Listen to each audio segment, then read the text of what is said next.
ഇപ്പോൾ നമ്മൾ നോക്കാൻ പോകുന്ന ലോകത്തിലെ രഹസ്യ സംഘടനകളെ കുറിച്ചാണ്. Number 6 Bilderberg group. പാശ്ചാത്യ നയങ്ങളെ ഏകോപിപ്പിക്കുക, ലോകയുദ്ധങ്ങളെ തടയുക എന്നതാണ് ഇവയുടെ ലക്ഷ്യം. Number 5 Illuminati. ജ്ഞാനോദയം പ്രോത്സാഹിപ്പിക്കാൻ വേണ്ടിയാണ് 1776 ജർമ്മനിയിൽ ഇത് സ്ഥാപിച്ചത്. Number 4 skull and bones. 1832 William റസലും അൽഫോൺസോ ടാഫ്റ്റുമാണ് ഇത് സ്ഥാപിച്ചത്. സാഹോദര്യവും വിശ്വസ്തതയുമാണ് ഇതിൻ്റെ ഘടകങ്ങൾ.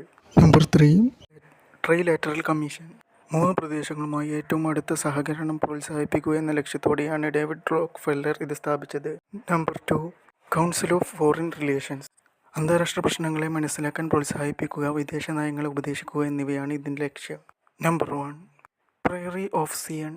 1956 ഫ്രാൻസിലാണ് ഇത് സ്ഥാപിച്ചത്. ഇവ മിത്തുകൾ കൊണ്ടും കോൺസ്പിറസി തിയറികൾ കൊണ്ടും ചുറ്റപ്പെട്ടിരിക്കുന്നു. അപ്പോൾ നമ്മുടെ വീഡിയോയുടെ വൈൻഡപ്പ് ചെയ്യുകയാണ്. Thank you for watching.